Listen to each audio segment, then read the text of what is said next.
Let's play a game. This will be fun and will be quite a learning experience and a challenge for those who think they already are experts on privacy and security. You're going to take the character of Jason Bourne, and you will be hunted down by some element of the government.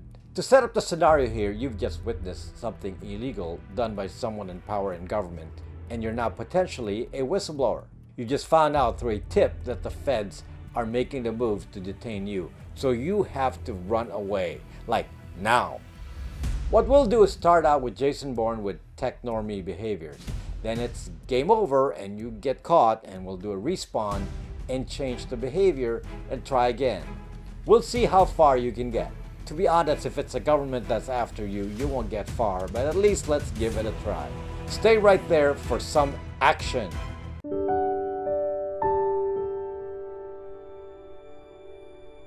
I'm on the platform Odyssey.com, and I'm now one of the top creators on there. In case I get the platform, please follow me there using the link in the description. And also join my app BraxMe, which is a privacy-focused social media. My company offers protective tools like a VPN, BraxMail, and now we have officially begun shipping the Brax 2 Privacy Phone, which is a phone that does not reveal your identity. If you're interested in keeping your identity and information private, these products are on my app, BraxMe. The link is in the description. Level 1, The Escape. Game number 1. You're in panic, gotta disappear fast, but you're not thinking, so you just hop into your car and drive somewhere for a moment. You just move a few miles away and stop to think. Okay. You think you're safe for a while. Oops! Then the black SUVs arrive and you're zapped. Quick, game over. So what happened here? Since you're a tech normie to start with, we're going to assume the typical. You have an iPhone. You have a standard newish car. So the first thing that happened is that your iPhone is tracking you 24/7. It's tracking you in multiple ways. Wi-Fi scanning, Apple Mesh Network. The carrier can also roughly track your general area by cell tower. If the feds fly a drone to spot your phone's IMSI, they can track you directly. If they can't do this, they go to Apple and find your exact location. On the car side, the city has cameras with license plate recognition, so the general vicinity of your car is already generally known. And there are other ways relating to the car. So far, you have no chance because you've allowed at least 50 ways of tracking. Game number 2. Okay, you're going to be smarter now, so you turn off your iPhone. You've learned that your car has a recognizable license plate, so you get more advanced and leave your car at home. You walk away from your neighborhood and then take the bus to create some distance. Then you quickly turn on your iPhone and call a friend to borrow a car. You turn the phone off. You keep the phone off. You then take another bus and walk to your friend's house. Then you borrow his car. You drive away, and some distance away you stop and use that time to think.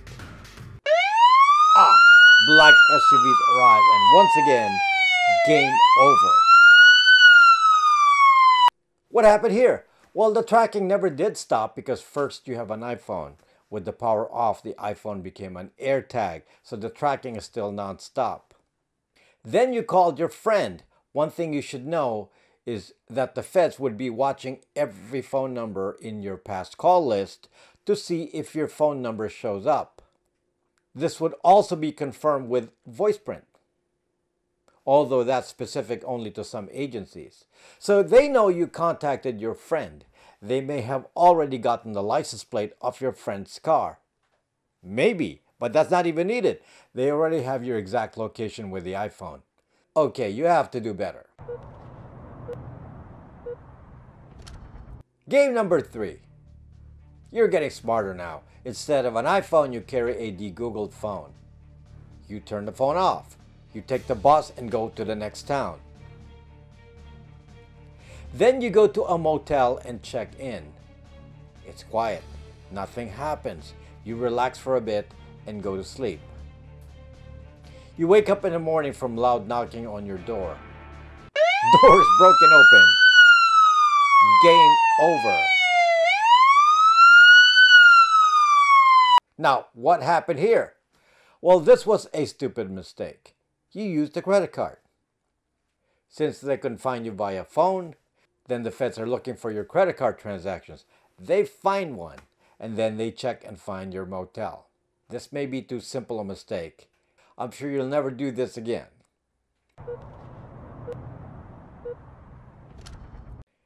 Game number 4. Now you're getting so much smarter. You keep a stash of cash, though it is not a large amount. You still have your Google phone, and the phone is off. You take a bus and go to the next town. You find a motel and you pay in cash. Nothing happens. You stay overnight. Nothing happens. Wow, you're temporarily safe and beginning to relax. But you need to eat and buy things, so you start moving from your motel room and you go to a nearby market to buy some food. You need more cash though, so you're stuck.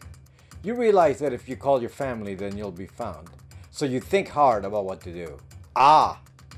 You've got to call family up. But you're smart. You go to the store and buy a prepaid SIM card. You put this in your phone. Now you call your family on the new phone number and explain the situation.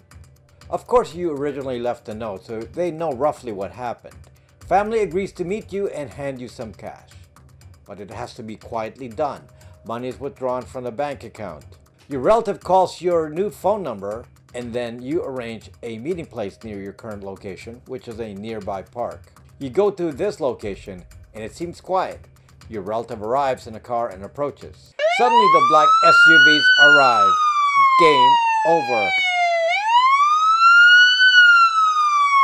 You got a little further this time, and you want to understand what happened. You forgot the little rule. Your burner SIM card can only be used once.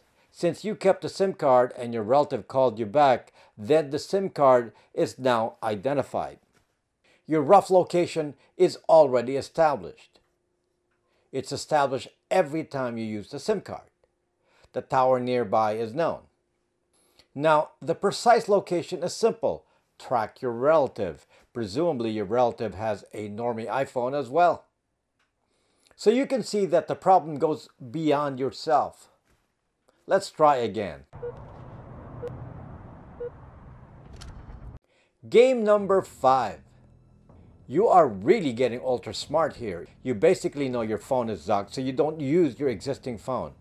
You go to the store and buy several burner phones. These phones are for one-time use only. So we repeat the same procedure. You call your relative to ask for cash.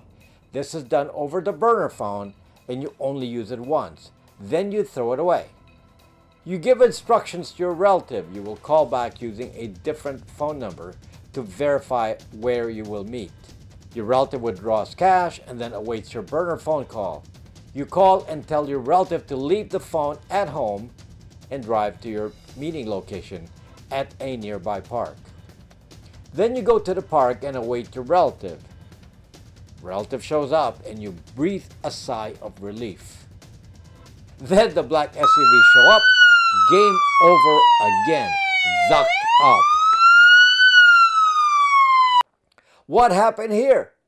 Well, here the problem is more basic. You use the public switch telephone network, which is covered by the CALEA law. All your contacts would have been identified, and wiretapping can be easily done on any phone if there's a warrant. So once your voice print is spotted on your relative's phone, the contact is established and they can then listen in. So straight wiretapping. Game number 6. So we repeat the same procedure as before. You get burner phones, several, and then you call your relative. Now, instead of talking plainly about what's going on, you have a pre-arranged communication method. You have a secret meeting place online, and it is a secure site. This could be any unidentified platform where you don't have to identify yourself and can leave private messages. It doesn't have to be encrypted. Your phone conversation is quick. Meet online at the secure site. You do not state what the secure site is on the phone since it was prearranged before. You say, "Bye." Phone is dumped in the trash. Now you did an extra precaution here. Before you made the call, you actually took the bus to another town. Then after the phone call, you returned to your original location. So the call was made at a different location. You know how sneaky you have to be. Now you go to the secure site, which is HTTPS encrypted, and you start passing instructions on what to do. You need the cash. No phone use, you tell your relative. Your contact is not to bring any phones. Your relative buys another burner phone or uses Signal and calls another friend to borrow the car. Your relative has to drive to a parking lot, leave the car there, and then drive off with a different car, the car of your friend. And then your relative meets you at the designated location and hands you the cash. Mission complete.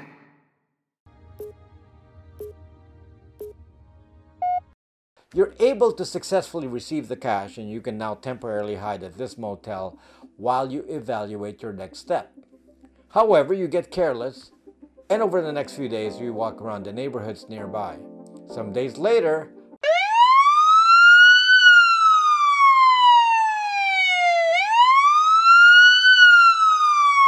now what happened here? Sure, you made it more difficult to be spotted, but remember that cities have lots of cameras with facial recognition, and Ring cameras are connected to law enforcement.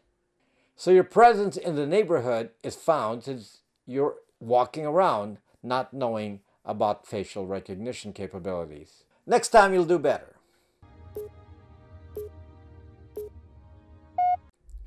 Level 2. Game number 7. This time you have a system going. You can have secret conversations with your relative using your secure site. No phone conversations ever occur, no texting, and you're already in level 2.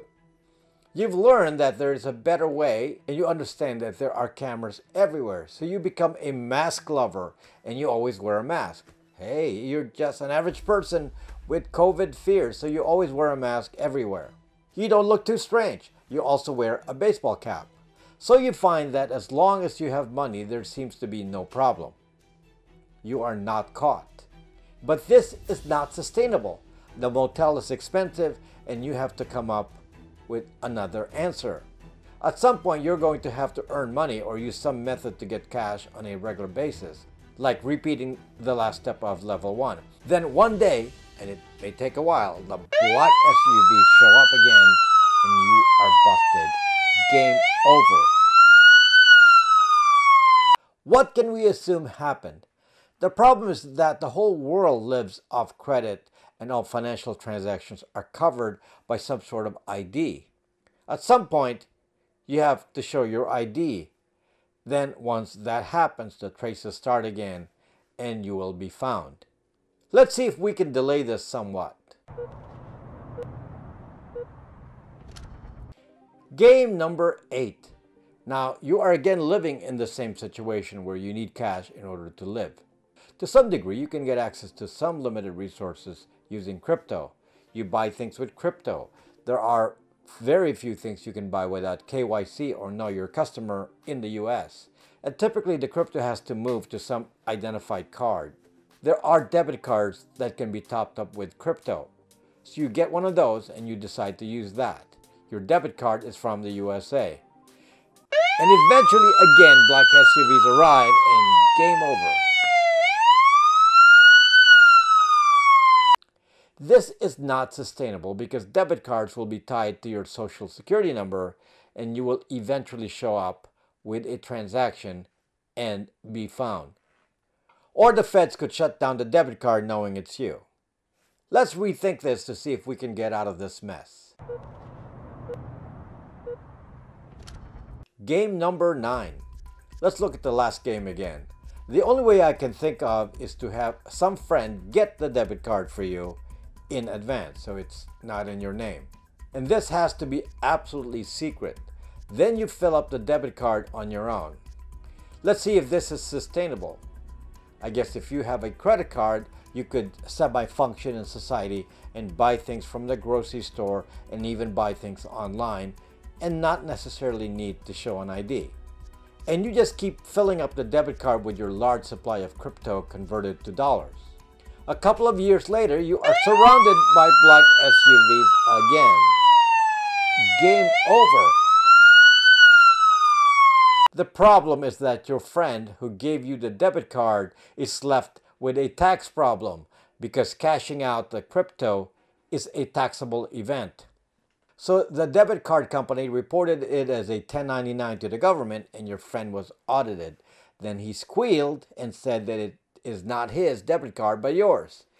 If he didn't squeal, then he faced jail time for evading taxes.